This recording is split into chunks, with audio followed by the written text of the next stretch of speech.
ഈ വീഡിയോയിൽ നമ്മൾ വളരെ നിർണായകമായിട്ടുള്ള കുറച്ച് വിഷയങ്ങളാണ് നമ്മൾ നോക്കുന്നത്. അതിൽ ഇന്ത്യയുടെ വളരെ പ്രധാനപ്പെട്ട ഒരു വിഷയം 23rd ഷംഗ്രില സബ്മിറ്റ്. വേണ്ട രീതിയിൽ മാധ്യമങ്ങൾ ഇതിന് പേ അറ്റൻഷൻ കൊടുത്തില്ല. ഈ 23ാമത്തെ ഷംഗ്രില സബ്മിറ്റിൽ ശരിക്കും ഇന്ത്യ ഡിപ്ലോമാറ്റിക്കലി പങ്കെടുക്കുകയുണ്ടായി. എന്ന് പറഞ്ഞു കഴിഞ്ഞാൽ ചൈനയ്ക്കെതിരായിട്ടുള്ള നിലപാടെടുക്കാണ്ട്, അതേപോലെ തന്നെ അമേരിക്കയ്ക്കെതിരായിട്ടുള്ള നിലപാടും എടുക്കാണ്ട് ഒരു ന്യൂട്രൽ നിലപാടോടുകൂടി ഇന്ത്യയുടെ ക്യാബിനറ്റ് റാങ്കിങ് കപ്പാസിറ്റിയിലുള്ള defence representative Rajesh Kumar Singh, cabinet റാങ്കുള്ള ഡിഫൻസ് റെപ്രസെൻറ്റേറ്റീവിനെയാണ് നമ്മൾ അയച്ചു വെച്ചത്. അപ്പോൾ ഇതിനകത്ത് ഇന്ത്യയുടെ ഡിഫൻസ് മിനിസ്റ്റർ പങ്കെടുക്കേണ്ടതായിരുന്നു, പക്ഷേ പങ്കെടുത്തില്ല. അതാണ് ഞാൻ പറഞ്ഞ ഒരു ഡിപ്ലോമാറ്റിക്കൽ സ്ട്രാറ്റജി. ഇപ്പോൾ ഇവിടെ ലീഡിംഗ് സ്പീക്കറായിട്ട് ഇവിടെ പങ്കെടുത്തത് അമേരിക്കയുടെ ഡിഫൻസ് മിനിസ്റ്റർ അഥവാ വാർ സെക്രട്ടറി പീറ്റർ ഹെഗ്സെത്ത് ആണ്. പീറ്റർ ഹെഗ്സെത്ത് വളരെ ശക്തമായിട്ടുള്ള നിലപാട് സ്വീകരിക്കുകയുണ്ടായി. പീറ്റർ ഹെഗ്സെത്ത് വളരെ ഓപ്പണായിട്ട് തന്നെ ചൈനയ്ക്കെതിരെ ആഞ്ഞടിക്കുകയുണ്ടായി. നമ്മളെപ്പോഴും പറയുന്നത് പോലെ ഇറാൻ അമേരിക്ക യുദ്ധത്തിനിടയിൽ ട്രംപ് ചെയ്തൊരു മണ്ടത്തരമാണ് ചൈന സന്ദർശനം നടത്തിയത്. ചൈനയിലേക്കുള്ള സന്ദർശനം മണ്ടത്തരമായിരുന്നു എന്നതിനെ തെളിയിക്കുന്ന തരത്തിലുള്ള സ്പീച്ചാണ് ശരിക്കും പീറ്റർ ഹെഗ്സെത്ത് ഇവിടെ പങ്കുവച്ചത്.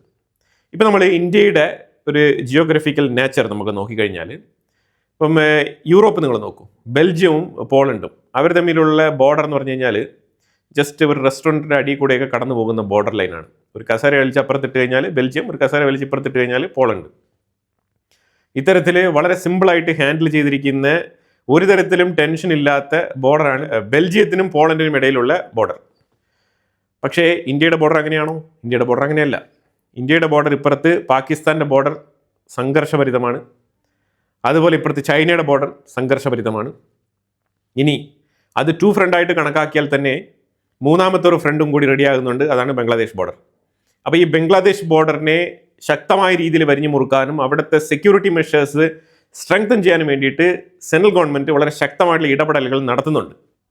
അതിനെ സാധൂകരിക്കുന്ന രീതിയിലാണ് വെസ്റ്റ് ബംഗാളിൻ്റെ ഉള്ളിൽ നിന്നും വൻ ജനാവലി ബംഗ്ലാദേശികൾ ബോർഡർ ക്രോസ് ചെയ്തുകൊണ്ടിരിക്കുന്നത്. അതുമായിട്ട് ബന്ധപ്പെട്ട വീഡിയോ ഞാൻ ഇതിന് മുമ്പ് തന്നെ അപ്ഡേറ്റ് ചെയ്തിട്ടുണ്ട്. നിങ്ങൾ കാണാത്തവരുണ്ടെങ്കിൽ ഇതിൻ്റെ തൊട്ടടുത്ത് കിടക്കുന്ന വീഡിയോ കണ്ടു കഴിഞ്ഞാൽ നിങ്ങൾക്ക് മനസ്സിലാക്കാൻ പറ്റും. 4700 ചില്ലുവാനും കിലോമീറ്റർ ഷെയർ ചെയ്യുന്ന ഏറ്റവും വലിയൊരു ബോർഡറാണ്. ആ ബോർഡർ ഫെൻസിങ് ഇട്ട് അടയ്ക്കുന്നതിലൂടെ നമുക്ക് വളരെ കൃത്യമായിട്ട് ഒരു 3rd ഫ്രണ്ട് കടന്നുകയറ്റം തടഞ്ഞു നിർത്താൻ സാധിക്കണം. അതാണ് ഇന്ത്യ എയിം ചെയ്യുന്നത്. ഇത് മാത്രമല്ല, 2 ദിവസങ്ങൾക്ക് മുമ്പ് ഇന്ത്യ പാകിസ്ഥാൻ ബോർഡറുമായിട്ട് ബന്ധപ്പെട്ട് ഒരു പ്രഖ്യാപനം നടത്തിയിട്ടുണ്ടായിരുന്നു. 15 കിലോമീറ്റർ പരിധിക്കുള്ളിലുള്ള കൺസ്ട്രക്ഷൻസ് എല്ലാം തന്നെ നീക്കം ചെയ്യണമെന്നുള്ള ഒരു അനൗൺസ്മെൻറ്റ് നടത്തിയിട്ടുണ്ടായിരുന്നു. അതായത് അത് 15 കിലോമീറ്റർ ദൂരപരിധി എന്ന് പറയുന്നത് അത് ഓൾറെഡി തന്നെ ഈ ബോർഡർ പണിതിരിക്കുന്ന സമയത്ത് തന്നെ ഈ 15 കിലോമീറ്റർ വാണിംഗ് കൊടുത്തിട്ടുണ്ട്. ഈ 15 കിലോമീറ്ററിന് ഉള്ളിൽ പോയിട്ട് ആരും വീട് വെക്കരുത്, അഥവാ അവിടെ വീടുകൾ സെറ്റിൽമെൻറ്റുകൾ ഉണ്ടെങ്കിൽ അത് മാറ്റിപ്പാർപ്പിക്കപ്പെടേണ്ടതാണ്. ഈ സാഹചര്യത്തിൽ ഈ നിയമം കർശനമായിട്ട് നടപ്പിലാക്കാൻ വേണ്ടിയിട്ട് സെൻട്രൽ ഗവൺമെൻറ് ഇറങ്ങി തിരിച്ചിരിക്കുകയാണ്. അതെന്തുകൊണ്ടാണെന്ന് പറഞ്ഞാൽ ഇന്ത്യയുടെ ബോർഡറുകൾ എപ്പോഴും ഫ്രജൈലാണ്, ഏത് മൊമെൻറ്റിലും സംഘർഷഭരിതമാവാൻ സാധ്യതയുള്ള ഏരിയകളാണ്, യുദ്ധമുണ്ടാകാൻ സാധ്യതയുള്ള ഏരിയകളാണ് ബോർഡർ. ഇന്ത്യയുടെ പാകിസ്ഥാൻ ബോർഡറും ചൈന ബോർഡറും LOC അതേപോലെ LAC രണ്ടും അത്തരത്തിൽ നിലനിൽക്കുന്ന ബോർഡറുകളാണ്. ഈ ബോർഡറുകളിലേക്ക് ചൈനയും പാകിസ്ഥാനും ശക്തമായിട്ടുള്ള ഇടപെടലുകൾ നടത്തുന്നുണ്ട്. ചൈന ആയുധങ്ങൾ കൊടുത്തും സബ്മറൈൻസ് കൊടുത്തും പാകിസ്ഥാൻ്റെ ആർമിയെ സ്ട്രെങ്തൻ ചെയ്യാൻ വേണ്ടിയിട്ട് ശ്രമിച്ചുകൊണ്ടേയിരിക്കുകയാണ്. ഇന്ത്യക്കെതിരെയുള്ള നിലപാട് ശക്തമാക്കുന്നുണ്ട്. ഇപ്പം നിങ്ങൾ നോക്കൂ, ഷംഗ്രില മീറ്റിങ്ങിൽ നമ്മൾ കൃത്യമായിട്ട് ആ മീറ്റിംഗ് പങ്കെടുത്തു എന്നുള്ളതാണ് ഇതിനകത്ത് പ്രധാനമായിട്ട് നമ്മൾ ശ്രദ്ധിച്ചു നോക്കേണ്ടത്. കാരണം ചൈന ഈ ഷംഗ്രില സബ്മിറ്റ് 2 തവണയായിട്ട് സ്കിപ്പ് ചെയ്യുകയാണ്. ഒരു റെപ്രസെൻറ്റേറ്റീവിനെ പോലും അവർ അയച്ചു വെച്ചിട്ടില്ല. പക്ഷേ ഈ മേഖലയിൽ ഇൻഡോ പസഫിക് ആ ഒരു ബെൽറ്റിൽ നമ്മൾ നോക്കിക്കഴിഞ്ഞാൽ ഇന്ത്യക്ക് വളരെയധികം പ്രാധാന്യമുണ്ട്. നിങ്ങൾ ഇന്നലെ തന്നെ നോക്കൂ, നെതർലാൻഡിൻ്റെ ഷിപ്പ് സൗത്ത് ചൈന സീയുടെ കുറച്ചിപ്പുറത്തുകൂടി കടന്നു വന്നുകൊണ്ടിരുന്ന സമയത്ത് ചൈന അവർക്കെതിരെ ഭീഷണി മുഴക്കുകയാണ്. നെതർലാൻഡിൻ്റെ ഷിപ്പ് നിങ്ങൾ ഞങ്ങളുടെ പരിധിക്കുള്ളിലാണ് വന്നിരിക്കുന്നത്, ഇതിലൂടെ നിങ്ങൾ കടന്നു പോകുകയാണെന്നുണ്ടെങ്കിൽ ഞങ്ങൾ നിങ്ങൾക്കെതിരെ വെടിവെക്കുമെന്നുള്ള ഭീഷണിയാണ് ചൈന മുഴക്കിയത്.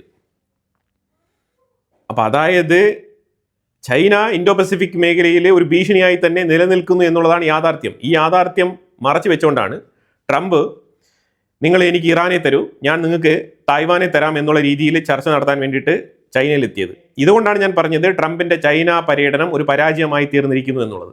ഇവിടെ പീറ്റർ ഹെഗ്സെത്ത് ഇന്ത്യയെക്കുറിച്ച് വളരെ ശക്തമായിട്ടുള്ള സ്റ്റേറ്റ്മെൻറ്റ് നിലപാടാണ് വ്യക്തമാക്കിയത്. ഇൻഡോ പസഫിക് മേഖലയിൽ ഇന്ത്യയെ മറികടന്നുകൊണ്ട് മുന്നോട്ട് പോകാൻ ചൈനയ്ക്ക് സാധ്യമല്ല എന്നുള്ള ഒരു സ്റ്റേറ്റ്മെന്റ് ആണ് പീറ്റർ ഹെഗ്സെ ഇവിടെ പറഞ്ഞു വെച്ചത്. ഇതിനെ രണ്ട് തരത്തിലാണ് അനാലിസ്റ്റുകൾ വിലയിരുത്തുന്നത്. ഒന്ന്, ഇന്ത്യക്കും ചൈനയ്ക്കും ഇടയിലുള്ള ഇപ്പം നിലനിൽക്കുന്ന ഒരു സ്മൂത്ത് ആയിട്ടുള്ള റിലേഷൻഷിപ്പ്, ആ റിലേഷൻഷിപ്പിനെ തകർക്കാൻ വേണ്ടിയിട്ട് അമേരിക്ക ഇടയ്ക്ക് കയറി കളിക്കുന്നതായിട്ട് ഇതിനെ വിശേഷിപ്പിക്കുന്നുണ്ട്. മറ്റൊരു സൈഡിൽ അമേരിക്ക ചൈനയ്ക്കെതിരെ ഇന്ത്യയെ കൂട്ടുപിടിക്കുന്നു എന്നുള്ള തരത്തിലും വരുന്നുണ്ട്. പക്ഷേ അൾട്ടിമേറ്റ്ലി ഇത് രണ്ടും സെയിം സ്റ്റേറ്റ്മെന്റ് ആണ്. ഇവിടെ എങ്ങനെ നോക്കിയാലും ചൈന എന്ന് പറയുന്നത് പാകിസ്ഥാൻ ത്രൂ ഇന്ത്യക്കെതിരെ കളിക്കുന്ന ഒരു എതിരാളി തന്നെയാണ്. അതിൽ യാതൊരു മാറ്റമില്ല. അല്ലാതെ ചൈനയ്ക്കും ഇന്ത്യക്കും തമ്മിൽ ഒരിക്കലും സ്മൂത്ത് ആയിട്ട് ഒരു റിലേഷൻഷിപ്പിലേക്ക് മുന്നോട്ട് പോകാൻ കഴിയില്ല. വ്യാപാര തലത്തിൽ പല ബന്ധങ്ങൾ ഇന്ത്യയും ചൈനയും തമ്മിലുണ്ടെങ്കിലും ഇന്ത്യയുടെ ചൈന ഡിപ്പെൻഡൻസി വളരെ കൂടുതലായതുകൊണ്ടും നമ്മൾ പല വിഷയങ്ങളെയും കണ്ടില്ല എന്ന മട്ടിൽ കണ്ണടച്ച് മുന്നോട്ട് പോയിക്കൊണ്ടിരിക്കുകയാണ് ഇന്ത്യ ചൈനയ്ക്കെതിരെ പല രീതിയിലും ഗ്ലോബൽ ക്രിട്ടിക്കൽ മിനറൽ സപ്ലൈ ചെയ്യാൻ വേണ്ടിയിട്ടുള്ള ഗ്രൂപ്പ് ഒക്കെ രൂപീകരിക്കുന്നുണ്ട്. കാര്യപ്രസക്തമായ രീതിയിൽ അതൊന്നും തന്നെ ഫലം കണ്ടു തുടങ്ങിയിട്ടില്ല. അതിന് ഇനിയും 2-3 വർഷങ്ങൾ എടുക്കും. അമേരിക്കയും ഈ മിഷനിൽ ശക്തമായിട്ട് ഇന്ത്യയോടൊപ്പം നിലനിൽക്കുന്നുണ്ട്. പക്ഷേ എന്നാലും ഇതുവരെ കാര്യപ്രസക്തമായ രീതിയിൽ ചൈനയെ കൗണ്ടർ ചെയ്യുന്ന രീതിയിൽ വളർന്നിട്ടില്ല ആ മേഖല. നമ്മൾ ഇന്ത്യ ആയാലും അമേരിക്ക ആയാലും മറ്റു പല രാജ്യങ്ങളായാലും ചൈനയെക്കാളും ഒരുപാട് പുറകിലാണ് ഈ ക്രിട്ടിക്കൽ മിനറൽ മേഖലയിൽ. അതൊരു യാഥാർത്ഥ്യമാണ്. അതിനെ മറച്ചു വയ്ക്കാനൊന്നും കഴിയില്ല. 12 ബില്യൻ്റെ ആയുധങ്ങൾ തായ്വാന് കൊടുക്കാനുള്ളതാണ് അമേരിക്ക. അത് നിർത്തിവെച്ചിരിക്കുകയാണ്. ഇതുവരെ ട്രംപ് പാസ്സാക്കിയിട്ടില്ല. കാരണം ചൈന ഇറാനുമായിട്ടുള്ള ഇൻഫ്ലുവൻസ് കുറയ്ക്കും. ഇറാനെ വെച്ചിട്ട് ചൈന ഇപ്പം അമേരിക്കയ്ക്കെതിരെ കളിച്ചുകൊണ്ടിരിക്കുന്ന ഈ കളി അവസാനിപ്പിക്കുമെന്ന് ട്രംപ് പ്രതീക്ഷിക്കുന്നുണ്ട്. പക്ഷേ അത് നടക്കുന്നില്ല. ഇവിടെ ചൈന വളരെ ബോൾഡായിട്ട് തായ്വാനുമായിട്ട് ബന്ധപ്പെട്ട വിഷയത്തിൽ നീ തീരുമാനിക്കേണ്ടതില്ല. ആര്? അമേരിക്ക. അത് എനിക്കറിയാം. തായ്വാനെ വേണമെങ്കിൽ നാളെ വേണമെങ്കിലും ആക്രമിച്ച് കീഴ്പ്പെടുത്താൻ എനിക്ക് കഴിയും എന്നുള്ളൊരു മെസ്സേജ് ഇൻഡയറക്റ്റ് ആയിട്ട് ചൈന അമേരിക്കയ്ക്ക് നൽകുകയും അതിനോടൊപ്പം ഇറാനുമായിട്ട് ബന്ധപ്പെട്ട വിഷയത്തിൽ ഒരു വിട്ടുവീഴ്ചയ്ക്കും തയ്യാറാവില്ല എന്നും കൂടി ആവർത്തിച്ച് പറഞ്ഞുകൊണ്ടിരിക്കുകയാണ് ചൈന. ഇറാനുമായിട്ടുള്ള സകല ബന്ധങ്ങളും, അവർക്ക് ഡ്രോൺ നിർമ്മിക്കുന്നതിന് വേണ്ടിയിട്ടുള്ള സപ്പോർട്ട്, മിസൈൽ വിക്ഷേപണം നടത്താൻ വേണ്ടിയിട്ടുള്ള കംപ്ലീറ്റ് കെമിക്കൽ സാമഗ്രികളെല്ലാം തന്നെ അവർ അയച്ചു കൊടുത്തുകൊണ്ട് തന്നെയാണ് ഇരിക്കുന്നത്. അവരുടെ എയർ ഡിഫൻസ് സിസ്റ്റം എല്ലാം തന്നെ ശക്തിപ്പെടുത്താൻ വേണ്ടിയിട്ട് ഞങ്ങൾ വീണ്ടും ഇറാനെ സഹായിക്കുമെന്നുള്ള നിലപാടിൽ ഉറച്ചു നിൽക്കുകയാണ് ചൈന. ഇവിടെയാണ് ട്രംപ് ചൈനയുടെ മുന്നിൽ പരാജയപ്പെട്ടതെന്നുള്ളത് ഞാൻ ആവർത്തിച്ച് വീണ്ടും പറയാൻ ആഗ്രഹിക്കുന്നത്. അപ്പോൾ ഈ ഷാങ്ക്രില മീറ്റ് നടക്കുന്നതിൻ്റെ ഒരു ദിവസത്തിന് മുമ്പ് ചൈനയിൽ ബീജിങ്ങിൽ വെച്ചിട്ട് ഇന്ത്യയുടെ പ്രതിനിധികളും ചൈനയുടെ റെപ്രസെൻറ്റേറ്റീവ്സും തമ്മിൽ ഒരു മീറ്റിംഗ് നടക്കുന്നുണ്ട്. അത് ഇന്ത്യയും ചൈനയും തമ്മിലുള്ള ബോർഡർ ഇഷ്യൂമായിട്ട് ബന്ധപ്പെട്ട 35ാമത്തെ മീറ്റിംഗ് ആയിരുന്നു. ആ മീറ്റിംഗ് നടക്കുമ്പോൾ ഇന്ത്യ വളരെ ശക്തമായി തന്നെ കാര്യങ്ങൾ അവതരിപ്പിക്കുകയുണ്ടായി. അത് കൺസ്ട്രക്റ്റീവ് മാനറിലാണ് ആ മീറ്റിംഗ് നടന്നിരിക്കുന്നതെന്നും ലുക്കിംഗ് ഫോർവേഡ് പോസിറ്റീവ് റെസ്പോൺസ് എന്നുള്ള രീതിയിലാണ് അത് അവസാനിപ്പിച്ചിരിക്കുന്നത്, നോട്ട് എഴുതിയിട്ട്. അടുത്ത മീറ്റിംഗ് വൈകാതെ തന്നെ നടത്തും എന്നും അതും ഈ ബോർഡർ തർക്കവുമായിട്ട് ബന്ധപ്പെട്ട വിഷയത്തിൽ ഇന്ത്യയും ചൈനയും പരസ്പരം നിരന്തരം ചർച്ചകൾ നടത്തുമെന്നും മിലിറ്ററി തലത്തിൽ ചർച്ചകൾ നടത്തുമെന്നുമാണ് ഈ മീറ്റിംഗിൽ തീരുമാനമെടുത്തിരുന്നത്. അതായത് ബോർഡറുമായിട്ട് ബന്ധപ്പെട്ട വിഷയത്തിൽ ഇപ്പോഴും ഇന്ത്യയും ചൈനയ്ക്കും തമ്മിൽ ഒരു അമിക്കബിൾ സൊല്യൂഷൻ ഉണ്ടായിട്ടില്ല. അതാണ് മനസ്സിലാക്കേണ്ടത്. ഇപ്പോഴും പ്രശ്നം നിലനിൽക്കുകയാണ്. അപ്പോൾ ഇവിടെ വിലയിരുത്തൽ എന്താണെന്ന് പറഞ്ഞാൽ, വിലയിരുത്തൽ ഇന്ത്യ ഏത് നേരത്ത് വേണമെങ്കിലും ഒരു കൺവെൻഷണൽ വാറിലേക്ക് എടുത്ത് ചാടാനുള്ള സാഹചര്യമുണ്ട്. അതായത് ഇന്ത്യ സ്വമേധയാ ഒരു യുദ്ധത്തിലേക്ക് എടുത്ത് ചാടുമെന്നല്ല ഞാൻ പറയുന്നത്. ഒരു യുദ്ധത്തിലേക്ക് എടുത്ത് ചാടുമെന്നല്ല ഞാൻ പറയുന്നത്. ഇവിടെ പറഞ്ഞു വെക്കുന്നത് നമ്മൾ അങ്ങനെ ഒരു യുദ്ധത്തിനെ മുന്നിൽ കണ്ടുകൊണ്ട് വേണം ഏതൊരു മൊമെന്റും കൈകാര്യം ചെയ്യാൻ. കാരണം നമ്മളുടെ ബോർഡർ നമ്മുടെ രണ്ട് വശത്തുള്ള ബോർഡറും ഫ്രജൈലാണ്. അപ്പോൾ അങ്ങനെ ഒരു യുദ്ധം നമ്മൾ മുന്നിൽ കണ്ടുകൊണ്ട് വേണം മുന്നോട്ട് പോകാൻ. നമ്മൾ അതിനെ ആൻറ്റിസിപ്പേറ്റ് ചെയ്ത് വേണം എപ്പോഴും പ്ലാനിങ് നടത്തി മുന്നോട്ട് പോകാൻ. അല്ലാന്നുണ്ടെങ്കിൽ പഹൽഗാം പോലത്തെ ആക്രമണങ്ങൾ വീണ്ടും റിപ്പീറ്റ് ചെയ്യപ്പെടും ഇന്ത്യക്കുള്ളിൽ. റെഡ് ഫോർട്ടിലുണ്ടായ പൊട്ടിത്തെറികൾ, ഡോക്ടേഴ്സ് മൊഡ്യൂളുകൾ പോലത്തെ പല മൊഡ്യൂളുകൾ ഇന്ത്യക്കുള്ളിൽ പ്രവർത്തിക്കും. അതിനെ തടയണം എന്നുണ്ടെങ്കിൽ സൂപ്പർ ഇൻ്റലിജൻസുമായിട്ട് ബന്ധപ്പെട്ട വിഷയത്തിൽ നമ്മൾ ആർട്ടിഫിഷ്യൽ ഇൻ്റലിജൻസ് ബോർഡർ സെക്യൂരിറ്റിയിൽ വരെ നമ്മൾ ഉൾപ്പെടുത്താൻ ശ്രമിച്ചിട്ടുണ്ട്. ഇപ്പം ബംഗ്ലാദേശ് ബോർഡറിൽ നമ്മൾ ആർട്ടിഫിഷ്യൽ ഇൻ്റലിജൻസുമായിട്ട് ബന്ധപ്പെട്ട എക്യുപ്മെൻറ്റ്സ് ഒക്കെ നമ്മൾ ഫിക്സ് ചെയ്യുകയാണ്. ഇങ്ങനെ മോഡേണൈസ് ചെയ്തുകൊണ്ടുള്ള ബോർഡർ സർവൈലൻസ് ശക്തിപ്പെടുത്താനാണ് ഇന്ത്യ തീരുമാനിച്ചിരിക്കുന്നത്. ഇനി ഇതിലുപരിയായിട്ട് ഇസ്രായേലുമായിട്ടുള്ള ഡിഫൻസ് ബന്ധം ഇന്ത്യക്ക് ഒഴിച്ചുകൂടാനാവാത്ത ഒരു സംഗതിയായിട്ട് മാറുകയാണ്. എന്തുകൊണ്ടാണെന്ന് പറഞ്ഞാൽ വളരെ ബേസിക് ആയിട്ടുള്ളൊരു കാര്യം, ഹമാസ് തുരങ്കം കുഴിച്ചാണ് ഇസ്രായേലിൻ്റെ ഉള്ളിലേക്ക് പലതരത്തിലുള്ള ആക്രമണങ്ങൾക്ക് വേണ്ടിയിട്ടുള്ള കെണി ഒരുക്കിയത്. അതേ മാതൃകയിൽ ഹമാസ് POKയിലുള്ള കശ്മീരികളെ സ്വാധീനിച്ച്, അതുപോലെ തന്നെ അവിടുത്തെ തീവ്രവാദ സംഘടനകളായിട്ടുള്ള ജയ്ഷെ മുഹമ്മദ്, ലഷ്കർ-എ തയ്ബ പോലത്തെ സംഘടനകളുടെ ഇടപെടലോടുകൂടി അവിടെ അവർക്ക് തുരങ്കം കുഴിക്കാനുള്ള പ്രാക്ടീസ് കൊടുക്കുന്നുണ്ട് ഹമാസ്. ഇതുമായിട്ട് ബന്ധപ്പെട്ട് പലതവണ ഹമാസ് മെമ്പേഴ്സ് POK സന്ദർശിക്കുകയും അവിടെ അവർക്ക് വേണ്ടിയിട്ടുള്ള ട്രെയിനിങ് പരിപാടികൾ ഒരുക്കുകയും ചെയ്തിട്ടുണ്ട്. അത് പാകിസ്ഥാൻ്റെ ISIയുടെ സപ്പോർട്ടോടുകൂടി തന്നെയാണ് നടക്കുന്നത്. ഒരു സൈഡിൽ ഗാസ പീസ് അക്കോർഡിൽ അമേരിക്കയ്ക്ക് അനുകൂലമായിട്ടുള്ള നിലപാടെടുക്കുന്നു എന്നുള്ള തരത്തിൽ കള്ളത്തരം പറഞ്ഞുകൊണ്ട് ട്രംപിനോടൊപ്പം നിലപാടെടുത്ത് മുന്നോട്ട് പോകുന്ന പാകിസ്ഥാൻ, മറ്റൊരു സൈഡിൽ ഇസ്രായേലിൻ്റെ ഉള്ളിൽ തീവ്രവാദ പ്രവർത്തനങ്ങൾ നടത്തുന്ന ഹമാസ് മെമ്പേഴ്സിനെ അനുകൂലിച്ചുകൊണ്ട് അവരുടെ കശ്മീരിലേക്കുള്ള എക്സ്റ്റൻഡഡ് സർവീസിനെ പ്രോത്സാഹിപ്പിച്ചുകൊണ്ട് നിൽക്കുന്ന പാകിസ്ഥാൻ. ഹമാസിന് പൂർണ്ണ സ്വാതന്ത്ര്യമുണ്ട് പാകിസ്ഥാൻ്റെ ഉള്ളിൽ. അപ്പോൾ ആ ഹമാസിൻ്റെ ഇത്തരത്തിലുള്ള തുരങ്കങ്ങളുമായിട്ട് ആ ഹമാസിൻ്റെ നടത്തണം, ശക്തമായ രീതിയിൽ ചേർത്ത് നിൽക്കണമെന്നുണ്ടെങ്കിൽ നമുക്ക് ഇസ്രായേലിൻ്റെ സപ്പോർട്ട് വളരെ അനിവാര്യമാണ്. കാരണം ഹമാസ് എങ്ങനെ പ്രവർത്തിക്കും എന്നുള്ളത് വളരെ വ്യക്തമായിട്ട് ഇസ്രായേലിനറിയാം. അപ്പോൾ തീവ്രവാദികൾക്കെതിരെ ശക്തമായ നിലപാടെടുത്ത് അവർക്കെതിരെ നമ്മൾ പൊരുതണം എന്നുണ്ടെങ്കിൽ നമുക്ക് ഇസ്രായേലിൻ്റെ സപ്പോർട്ട് വളരെ അനിവാര്യമാണ്. അത് വളരെ ഓപ്പണായിട്ട് തന്നെ നമുക്ക് പറയാൻ യാതൊരു മടിയില്ല. കാരണം ഇസ്രായേലും ഇന്ത്യയും തമ്മിൽ ഒരു ഗിവ് ആൻഡ് ടേക്ക് പോളിസിയാണ്. ഇത്തരത്തിൽ തുരങ്കങ്ങൾ കുഴിച്ചുള്ള തീവ്രവാദ പ്രവർത്തനം നടത്തുന്നതിൽ ചൈനയും അഗ്രഗണ്യർ തന്നെയാണ്. ചൈനയും ഇത്തരത്തിലുള്ള ടണലുകൾ കുഴിച്ച്, ഇപ്പം ഞാൻ ഇന്നലെ ഒരു വാർത്തയിൽ ഞാൻ സൂചിപ്പിച്ചിട്ടുണ്ടായിരുന്നു, അവരുടെ ആണവ കേന്ദ്രങ്ങളുടെ അടുത്ത് ന്യൂക്ലിയർ എൻറിച്ച്മെൻറ്റ് ഫെസിലിറ്റി ഉള്ള സ്ഥലങ്ങളിൽ അവർ തുരങ്കങ്ങൾ കുഴിച്ച് അവർ എയർ ഡിഫൻസ് സിസ്റ്റം, മിസൈലുകൾ ഇതെല്ലാം തന്നെ അവർ സൂക്ഷിച്ചു വെച്ചിരിക്കുകയാണ്. ഹെക്സഗോൺ ടൈപ്പ് കൺസ്ട്രക്ഷൻ അവർ നടത്തിക്കൊണ്ടിരിക്കുകയാണെന്നുള്ളതൊക്കെ അതുകൊണ്ടാണ് ബംഗ്ലാദേശ് ബോർഡർ നമ്മൾ ഫുൾ സർവൈലൻസിൻ്റെ അണ്ടറിൽ കൊണ്ടുവരുന്നതും ബംഗ്ലാദേശിൻ്റെ ഉള്ളിൽ നിന്നും നിരനിരയായി ബംഗ്ലാദേശികൾ പുറത്തോട്ട് പോയിക്കൊണ്ട്, അതുകൊണ്ടാണ് വെസ്റ്റ് ബംഗാളിൻ്റെ ഉള്ളിൽ നിന്നും ഇന്ത്യക്കുള്ളിൽ നിന്നും നിരനിരയായിട്ട് ബംഗ്ലാദേശികൾ പുറത്തോട്ട് പോയിക്കൊണ്ടിരിക്കുന്നത്. കാരണം നമ്മളൊരു കൺവെൻഷണൽ യുദ്ധത്തിലേക്ക് ഇറങ്ങിക്കഴിഞ്ഞാൽ നമ്മളുടെ കഷത്തിൻ്റെ അടിയിൽ കിടന്ന് മൂന്നാമത്തെ ഒരു ഫ്രണ്ട് വാറായിട്ട് ഇത് മാറിത്തീരും ഈ ബംഗ്ലാദേശ്. അതിന് തടയിടാൻ വേണ്ടിയിട്ടാണ് അവിടെ ബോർഡർ ഫെൻസിങ് വൃത്തിയാക്കുന്നത്. ആ ബോർഡർ ഫെൻസിങ് ഇട്ടിട്ട് ഈ ചവറുകളെല്ലാം നമ്മൾ അടിച്ച് തൂത്ത് പറക്കി വൃത്തിയാക്കുന്നത്. അപ്പോൾ അങ്ങനെയാണെന്നുണ്ടെങ്കിൽ നമുക്ക് ടു ഫ്രണ്ട് വാറിൽ നിലനിർത്താം. ടു ഫ്രണ്ട് വാർ എന്ന് പറയുമ്പോഴത്തേക്കും പാകിസ്ഥാനുമായിട്ട് നമ്മൾ യുദ്ധം ചെയ്യുമ്പോൾ ചൈന ഇവിടെ അടങ്ങിയിരിക്കും. ചൈന പാകിസ്ഥാൻ ത്രൂ അവർക്ക് എത്രമാത്രം വെപ്പൺ സപ്ലൈ ചെയ്ത് കൊടുത്ത് ഇന്ത്യയെ ബലഹീനരാക്കാം എന്നുള്ള രീതിയിൽ ശ്രമിക്കും. പഴയ ഇന്ത്യയല്ല ഇത്, 1962 ഇന്ത്യയല്ല ഇപ്പോഴത്തെ ഇന്ത്യ. അത് ചൈനയ്ക്ക് വളരെ വ്യക്തമായിട്ട് മനസ്സിലായിട്ടുണ്ട്. ആ സ്റ്റേറ്റ്മെന്റ് പറഞ്ഞത് ഇന്ത്യയല്ല, അമേരിക്കയുടെ വാർ സെക്രട്ടറി ആയിട്ടുള്ള പീറ്റർ ഹെക്സത്ത് ആണ് ഈ സ്റ്റേറ്റ്മെന്റ് ചൈനയ്ക്കെതിരെ പറഞ്ഞത്. ഇന്ത്യയെ പ്രശംസിച്ചുകൊണ്ട് ചൈനയ്ക്കെതിരെ വളരെ ശക്തമായിട്ടുള്ള നിലപാട്, ചൈനയ്ക്കെതിരെ വളരെ ശക്തമായിട്ടുള്ള സ്റ്റേറ്റ്മെന്റ് ആണ് പീറ്റർ ഹെക്സത്ത് സിംഗപ്പൂരിൽ വെച്ചിട്ട് 23rd ഷാങ്ഗ്രില സമ്മിറ്റിൽ പറഞ്ഞു വെച്ചത്.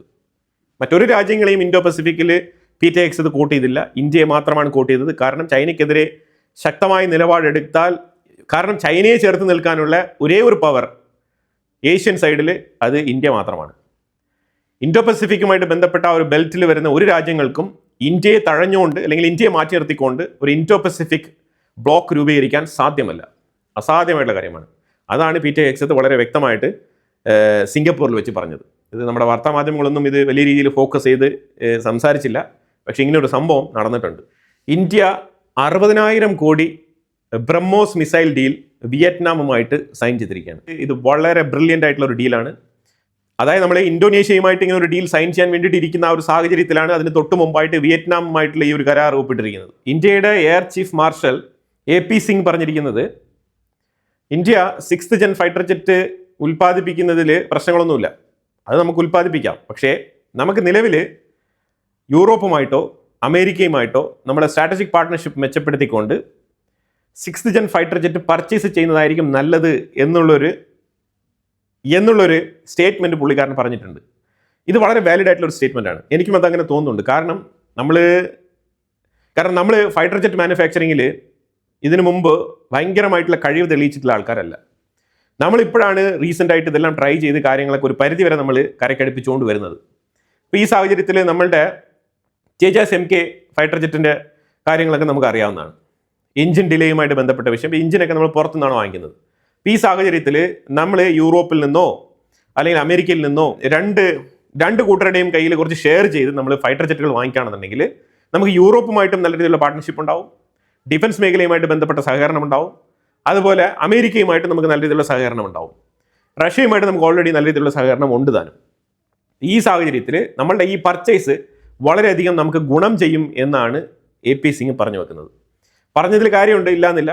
ഈ വിഷയം ഗൗരവകരമായിട്ട് തന്നെ ഇന്ത്യയുടെ ഡിഫൻസ് മിനിസ്ട്രി ചർച്ചയ്ക്ക് എടുത്തിട്ടുണ്ട്. അതുപോലെ തന്നെ റഷ്യ ഒരു നിർണായക നീക്കം നടത്തിയിട്ടുണ്ട്. സംഭവം അർമേനിയയുമായിട്ട് ബന്ധപ്പെട്ട വിഷയമാണ്. അവിടെ ഒരു ജിയോ പൊളിറ്റിക്കൽ ചേഞ്ച് നടക്കുന്നുണ്ട്. സംഭവം അർമേനിയ ഇന്ന് യൂറോപ്യൻ കമ്മീഷണറായിട്ടുള്ള ഉർസുല ഫോൺ ഡർ ലൈനുമായിട്ടൊരു ചർച്ച നടത്തിയിട്ടുണ്ട്. അർമേനിയ യൂറോപ്യൻ യൂണിയനിലേക്ക് ചേരാൻ വേണ്ടിയിട്ട് ഒരു ശ്രമം നടത്തുന്നതായിട്ടുള്ളൊരു വാർത്ത പുറത്തു വന്നതിനെ തുടർന്ന് റഷ്യ അവരുടെ അർമേനിയ എൻഒയെ അവർ തിരിച്ചു വിളിച്ചിട്ടുണ്ട്. റഷ്യൻ അംബാസിഡറിനെ അർമേനിയയുടെ തലസ്ഥാനമായിട്ടുള്ള ഇറൈവാനിൽ നിന്നും തിരികെ വിളിച്ചിട്ടുണ്ട്. Russia recall their envoy to Armenia. അപ്പോൾ ഇതാണ് പ്രധാനപ്പെട്ട ഒരു ജിയോ പൊളിറ്റിക്കൽ ചേഞ്ച് ആ മേഖലയിൽ നടക്കുന്നത്. ഇനി റഷ്യയുമായിട്ടുള്ള വിഷയം എങ്ങനെ ചർച്ച ചെയ്ത് പരിഹരിച്ച് അർമേനിയ മുന്നോട്ട് പോകും എന്നുള്ളത് നമുക്കറിയില്ല.